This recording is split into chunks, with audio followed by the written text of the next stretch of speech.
नमस्कार, मैं कमलेश कबीर आपका एक बार फिर स्वागत करता हूं इस नए एपिसोड में। आज के इस एपिसोड में हम बात करेंगे कपिल सिब्बल की, क्योंकि कपिल सिब्बल एक वक्त आपने देखा होगा कि सुप्रीम कोर्ट में उनकी कोई भी दलील काम नहीं आती थी, या फिर हम ये कह सकते हैं कि कपिल सिब्बल एक ऐसे वकील है और अब उसी राह पे जो है वो अभिषेक मनु सिंघवी भी चल पड़े हैं। लेकिन अभिषेक मनु सिंघवी को अभी एक बड़े मामले में, और वो मामला था अरविंद केजरीवाल का। आपको भी याद होगा, अरविंद केजरीवाल जो है वो कोर्ट की शरण में गए थे अपनी गिरफ्तारी को चुनौती देने वाली याचिका के साथ, जमानत के लिए नहीं गए। और उसके बाद में आपको यह भी पता होगा कि दिल्ली हाई कोर्ट ने यह माना था कि अरविंद केजरीवाल की जो गिरफ्तारी है वो जायज़ है, और अरविंद केजरीवाल को गिरफ्तार करने के लिए ईडी के पास पर्याप्त सबूत और साक्ष्य मौजूद है। उसके बाद उसी याचिका के साथ अभिषेक मनु सिंघवी सुप्रीम कोर्ट जाते हैं, और सुप्रीम कोर्ट में जमानत याचिका के लिए नहीं गए, वो गिरफ्तारी को अवैध बताने वाली एक याचिका के साथ गए थे। लेकिन फिर भी सुप्रीम कोर्ट ने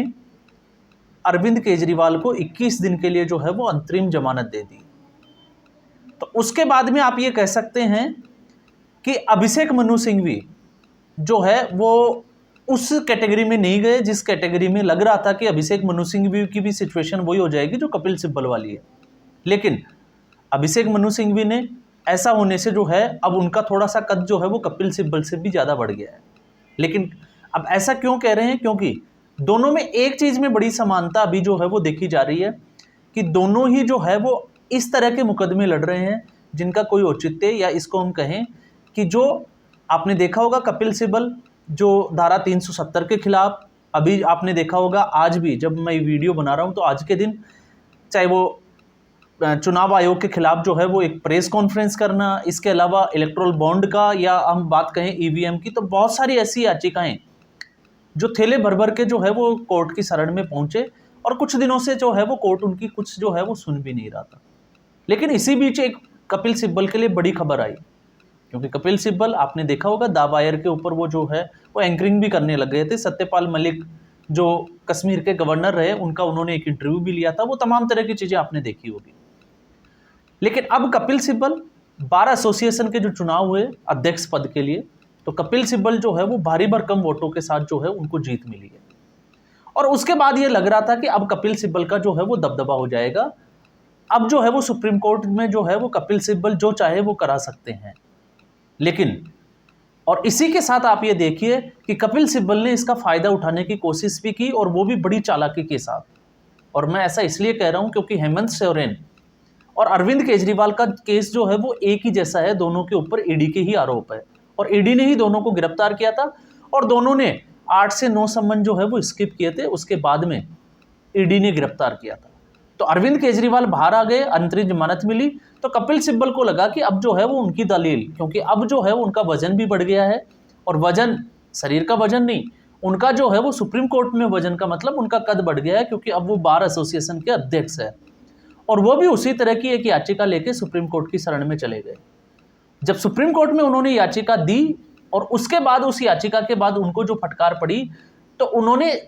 अगर हम देखें तो सुप्रीम कोर्ट ने जो है वो सीधे तौर से कहा था कि आपका मुवक्किल मतलब अरविंद केजरीवाल जो है वो इस याचिका के साथ कोर्ट को ही बेवकूफ़ बनाने की कोशिश कर रहा है। सॉरी, अरविंद केजरीवाल का नाम ले गया, हेमंत सोरेन। और फिर उसके बाद में कपिल सिब्बल को ये कहना पड़ा कि वो हेमंत सोरेन की गलती नहीं, वो मेरी गलती की वजह से हुआ। तो मामला क्या था, पहले उसी को हम समझ लेते हैं। मामला ये था कि इन्होंने पहले ही जो है वो स्पेशल कोर्ट में एक याचिका लगाई थी, और जो जमानत याचिका लगाई वो एक बार उनकी खारिज हो गई थी, और एक जमानत याचिका जो थी वो इनकी पेंडिंग पड़ी थी, और उसका फैसला आने से पहले ही जो है वो शीर्ष अदालत की शरण में चले गए, और इस तथ्य को जो है वो शीर्ष अदालत से छुपाया।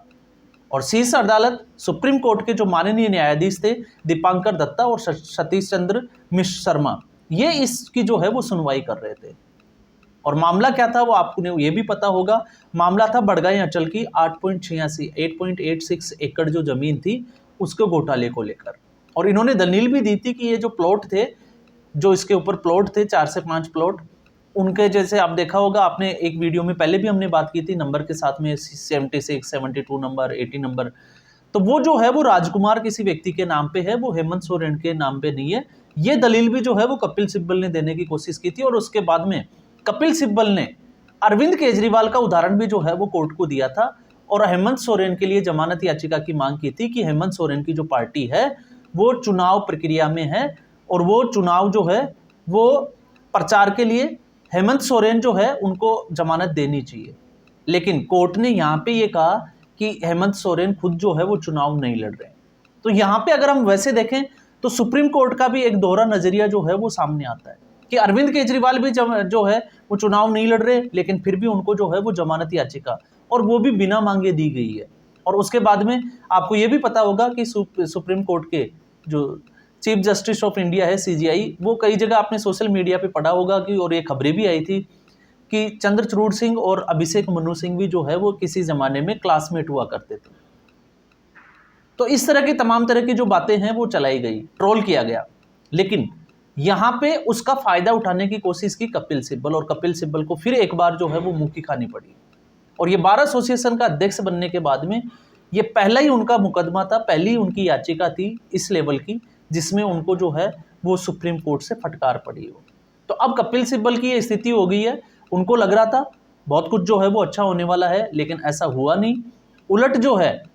सुप्रीम कोर्ट का जो फैसला है वो उनके खिलाफ आ गया। तो हेमंत सोरेन अब जो है वो जेल में ही रहेंगे, और जब तक आप देखोगे कि अरविंद केजरीवाल भी अब जो है वो बहुत ज़्यादा समय तक बाहर रहने वाले नहीं है, क्योंकि 2 तारीख जो है वो 2 जून की अवधि उनको दी गई थी, वो नज़दीक आ गई है, और उसके बाद में उन्होंने भी जो है वो वापस तिहाड़ जाना है। तो ऐसी स्थिति में एक बार के लिए अगर हम सोचें कि कपिल सिब्बल, अभिषेक मनु सिंघवी, खैर अभिषेक मनु सिंघवी का ये मुद्दा नहीं था, कपिल सिब्बल जो लगातार ऐसे मुद्दे जो है वो अपने हाथ में ले रहे हैं, और कहीं ना कहीं आप ये भी मान के चलिए कि इन लोगों की जो है वो अंदर तक जो है वो पेट होती है जिसकी हम बात करते हैं, और इसी का फायदा उठाने की कोशिश ये लोग जो है वो करते हैं। और मैं ऐसा इसलिए कह रहा हूं क्योंकि आपने देखा होगा धारा 370 उसकी पुनर्विचार एक याचिका जो है वो कपिल सिब्बल के द्वारा लगाई गई थी, और उसके बाद में आपने ये देखा होगा कि जिस दिन उस याचिका के ऊपर फैसला आने वाला था, क्योंकि सुप्रीम कोर्ट ने माना कि धारा 370 को जो है वो संवैधानिक तरीके से हटाया गया था, लेकिन कपिल सिब्बल ने उसको चुनौती दी थी, और उसके बाद में जिस दिन फैसला आने वाला था उसके 2 घंटे पहले कपिल सिब्बल को ये अच्छे से पता था कि फैसला जो है वो उनके खिलाफ जाने वाला है, और उन्होंने ट्वीट किया था कि कुछ लड़ाई जो है वो हारने के लिए लड़ी जाती है। मतलब सीधे तौर से उनका ये कहना था कि उन्होंने ये मुकदमा तो लिया है, लेकिन इसमें जो फैसला है वो उनके खिलाफ आ रहा है। ठीक ऐसे आपने देखा ईवीएम की याचिकाओं में, जहां प्रशांत जो भूषण है वो लगे हुए हैं, उनको भी जो है वो ईवीएम के ऊपर जो है वो मुंह की खानी पड़ी। अब जो है वो एक आपको नया जो इन्होंने याचिका लेके गए थे कोर्ट में, जो चुनाव आयोग को जो डेटा जो है वो जारी करने की, और वो भी जो है वो 24 घंटे के अंदर उस याचिका को भी जो है वो सुप्रीम कोर्ट ने निरस्त कर दिया है। तो कपिल सिब्बल एसोसिएशन के अध्यक्ष तो बने, लेकिन हश्र जो है वो उनका वही रहा जो पहले हुआ करता था, और उनकी जो चालाकी है वो इस बार भी जो है वो काम नहीं आई। ये जो है वो हेमंत सोरेन के लिए भी बड़ी खबर है, और हेमंत सोरेन के लिए बुरी खबर इसलिए है क्योंकि उनको लग रहा था कि इसके जरिए जो है उनको कुछ समय के लिए जो है वो राहत जरूर मिलेगी। और इंडी गठबंधन आपने देखा होगा, इन लोगों की उम्मीदें यह भी है कि अगर 4 जून को इंडी गठबंधन की अगर सरकार बनती है, जैसा कि अरविंद केजरीवाल तो बोलते भी हैं, तो फिर इनके बाद में इनको जो है वो जेल नहीं जाना पड़ेगा। इस तरह के जो है वो ये सपने भी देख रहे हैं। अब कितने कामयाब होंगे ये तो आने वाला वक्त बताएगा कि 4 जून को जो है वो किसकी सरकार बन रही है।